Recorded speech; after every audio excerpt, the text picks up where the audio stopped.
Oh really? Yeah. And live a life of limitless possibility. This is an insight into us making our dream. And also new stuff coming out. So for me, some of this, Joey's is such an immediate project, but it's happening in the next 2 months. We really need to start actioning a relatively condensed go-to-market now, considering making those changes. But are we definitely having a social media for Joey's? Yes. Are we definitely launching with the same style of campaign? Are we going to try and make it? Yes. What we should do today, which is amazing, because I love branding, we should map this out basically, and then build out each side so we know that we're in the main points. So we're gonna have we'll be cross-marketing it, and there'll be the way we position that needs to feel like it fits into Jab. Okay. Is the only thing I would say. Like language is so important, and how we're coming across and how we grow and hit a wider consumer base. That will alter and change, and we need to think about that. So today we're training with professional Playboy. We're training with BKF star and Jab coach Chaz Wammer.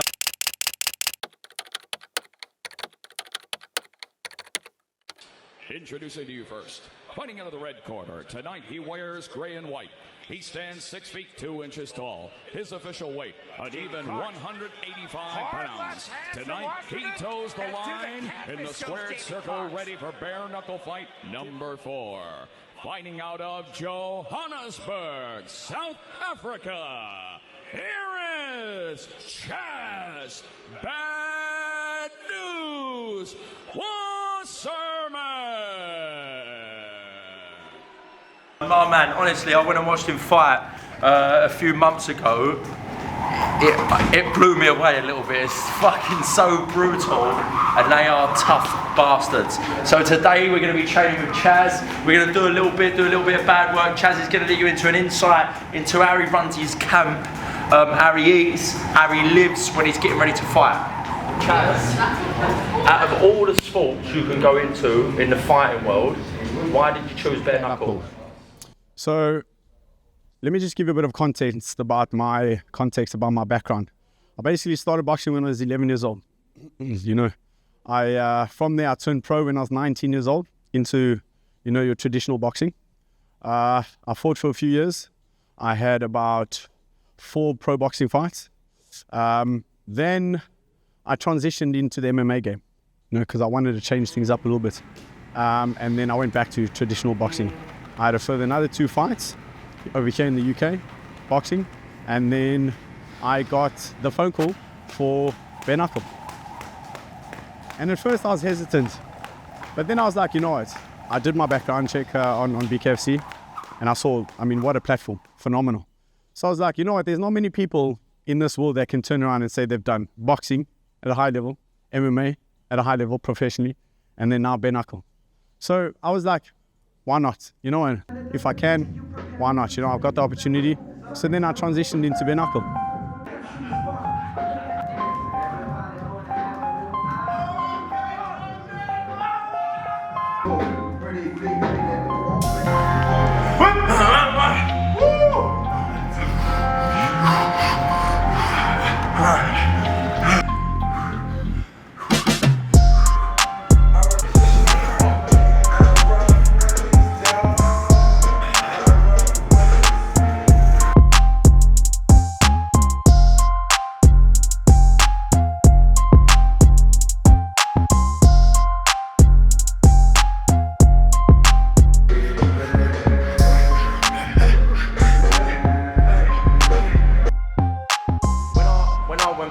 Watch your last fight, your fight previously, I was shocked with the brutality. I was shocked with even being in the changing rooms. It was a real experience. Talk to me the difference about getting ready for a bare-knuckle fight and that feeling of being in change rooms and going out to going out there for a professional boxing fight. So I'm going to take you back to my first fight, because that's where I really felt the difference. My name Bad News it dates back to South African times. I was a little bit of a rebel growing up. I used to fight a lot outside the ring before I went professionally. And obviously that's bare-knuckle in itself. You get into those little scraps, those bare-knuckle scraps. And that was kind of my first taste into what kind of I was to expect.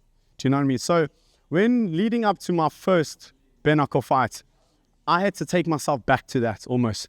Those times where I got into those scraps, and how I felt and what I ended up, what injuries I sustained.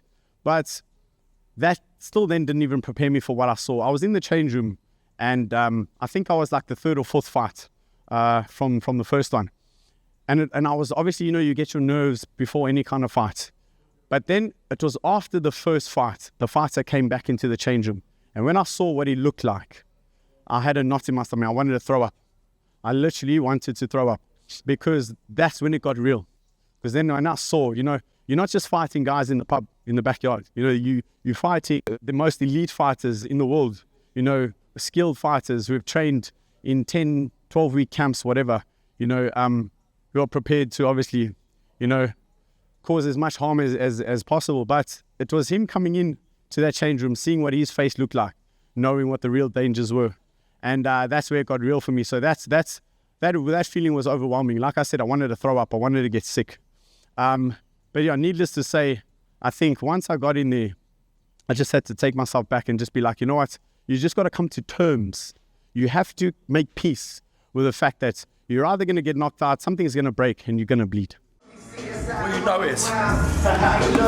What you notice about top athletes is when you watch them train, and especially go through that period of warm-up, and most of the time they just feel it out, like they're perfecting their movement, because it's them split seconds, the slight improvements of rhythm, they're making the slight improvements of balance, timing, that make them really excel. It's all of them 1%. And that's what you watch when you're watching them, which is so interesting. You already know that. You only live once, every model radio, though. We got it every day. I'm sitting on the bench. Recently, we've seen elite, high-level amateurs, world champions, go into bare knuckle and get absolutely destroyed.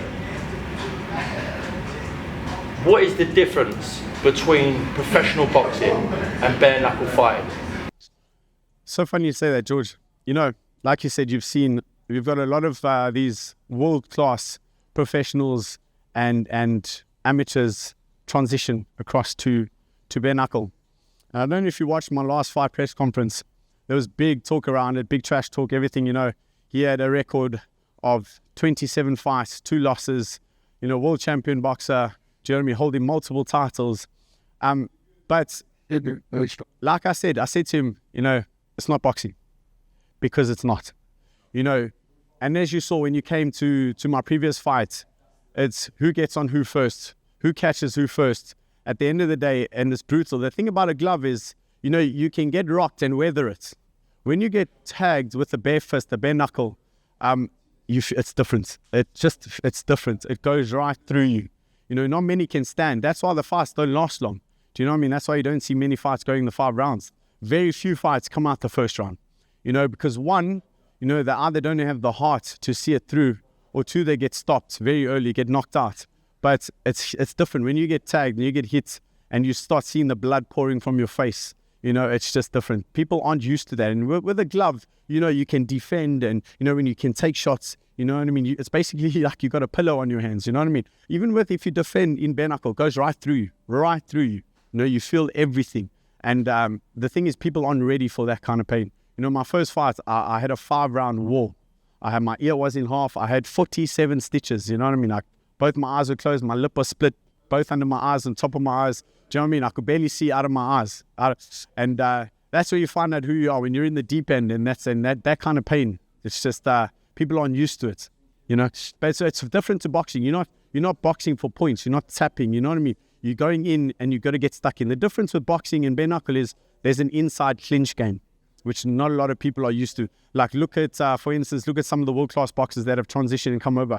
As soon as they get caught in the clinch, they don't know how to work inside. They're not used to the holding on the head, working on the inside. You know what I mean? That inside clinch game is dangerous. They call it dirty boxing. They box on the outside, they try and fight on the outside, but they're not used to that inside clinch work and game.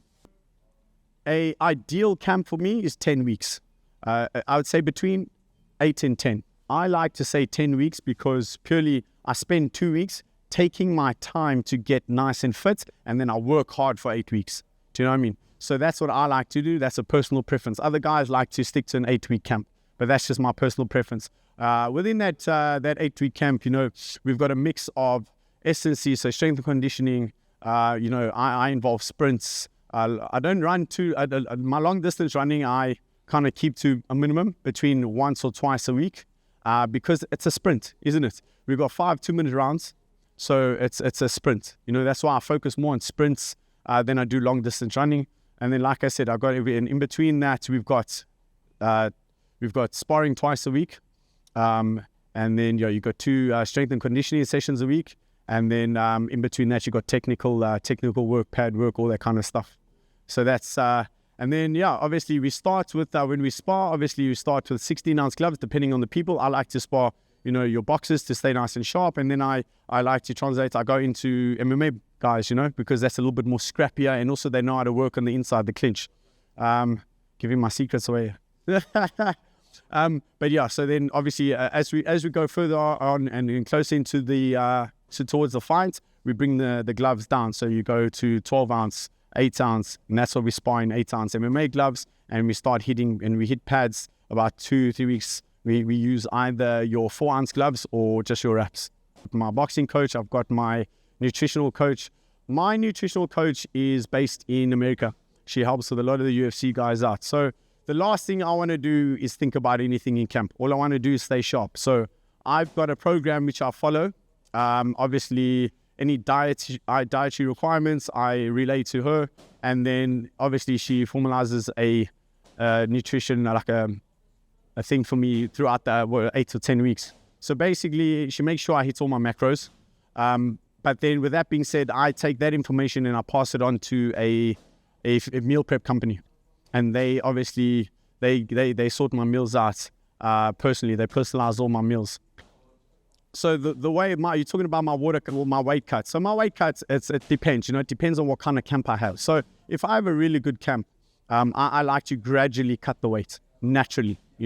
I don't believe in cutting weight so close to the fight. You get dehydrated. You know what I mean? So I like to feel strong, and I like to feel comfortable with my weight whilst I'm training, leading up to a fight. If I find myself overweight a little bit, I do a water cut. And so a water cut I do the week before. You start on 10 liters. So in the beginning of the week, it's 10 liters. You got to drink 10 liters of water a day. And that is daunting. I promise you, it's not easy. You pee a lot, like a racehorse. And then, so 10 liters. Then you cut down to 8, 6, 4, 2. And then, obviously, depending on your weight, the night before, you don't drink any water. If need be, you just suck on an ice cube. Basically, it gets to a point where sometimes you got to spit your spit out. You can't even swallow your own spit. So it depends. You just literally, and that just dries you up instantly. So overnight. But that's why it's very important that your rehydration is obviously, you got all your electrolytes, you got to take the right things, make sure that everything, that's why you're obviously, depending on your nutrition, whether you're doing it alone or you have somebody doing it for you. But personally, at this level, I leave no room for error. Especially when you're fighting in a championship fight, you have to be 100% on weight. You can't be a pound over, a pound under. You have to be on weight, Fight day, pretty much, you can eat whatever you want to eat, but again, just eat healthy, your carb load, things like that. For me, I eat loads of bananas, nuts. In the morning, I wake up, you jokes aside, so I have sliced up steak, 3 eggs. I've got chopped up avo with cashew nuts. You know what I mean? And then after that, I'm really just eating, whether it's brown rice, some pasta, things like that. And also leading up to the fight. See, I've always fought in the evening. I've always been main card. So I can eat. So then it lasts longer. Do you know what I mean? So I pretty much can eat everything, but just make sure it's not too heavy closer to the fight. Sometimes I struggle to eat on fight day because obviously the nerves and everything. So, I eat loads of things that are easy. I make smoothies, whatever that is, and lots of bananas. Nuts are easy to kind of take in, and then keep drinking electrolytes. I'm on all the time, all day. But pretty much nothing too heavy, too close to the fights. Just walk with us, talk with us. pictures in. We be writing scriptures, right. You know, yeah. We was in the heights, OG tried to sell me Cartiers. With my crown, we some kings like a card in solitaire. Sticking to the script, that's what got us here. If you in the way, we stepping down like a bowling chair. We was all downstairs, Molly vibes till the smoke was there. Nephew came in, told him, boy, yo, go upstairs. This is for the kids, yeah, cover ears. Had to put in order all of my fears. Now when I step out, I'll be up. Yo, pop out anywhere, yeah, we was never scared, yeah. We was everywhere, yeah, but you was never there. People love to compare, so we just never cared. We just always did our thing, every year we took the stairs. Back when Dylan have a bed, we will always volunteer. Now we young pioneers, yeah, they say it's switching gears. We some future billionaires, rapping Brooklyn everywhere. So it's RIP to pop, they know the smoke will never clear. Still on track, never off the trail. Always bounce back, yeah, we still prevail. Got our weight up, now we tip the scale. Now we way up and we living well. All we do is win, they wanna see us fail. Me and Dill back to back like we Chip and Dale. Now the prices going up in the ticket sales. All we do is show them we don't kiss and tell. Hand to your lip. Training with Chaz and BKFC. It's no joke, trust me, it's no joke. I've been in boxing gyms my whole life. I've never seen fighting so brutal. My man just beat WBA, Intercontinental, WBO, European, Commonwealth Games champion. just beat world level fighter in BKFC. Great things happening for my man, tough as arseholes. Tough as arseholes. I know you don't hear that about the South Africans, but he's different. Let's go!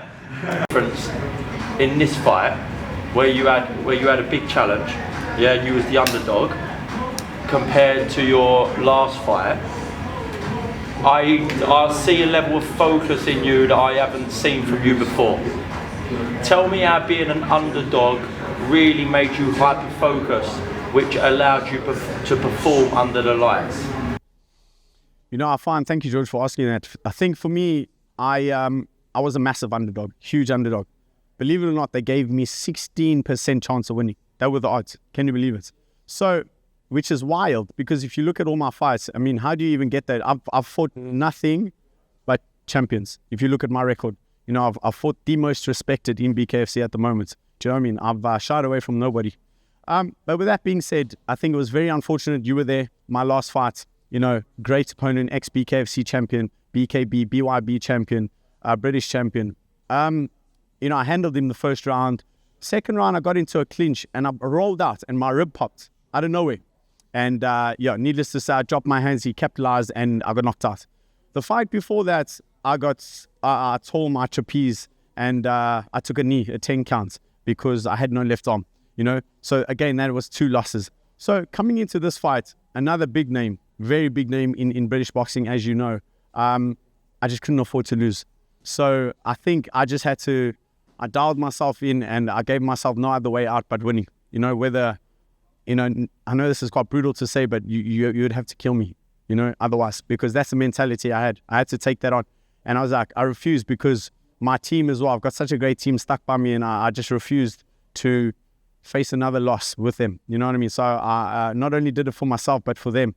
You know, I had a winner's mentality. There's no ways. I walked in there and I said, I'm going to lose. I don't care how I'm going to do it. So I don't care what it takes, but I'm going to walk out there winning. And listen, I trained hard. I've trained harder than I ever have before. You know, my focus, I cut everything out. I didn't go out. I wasn't, you know what I mean? And so it's just tunnel vision focus for me. And that's what it takes. You know, you have to take it to the next level.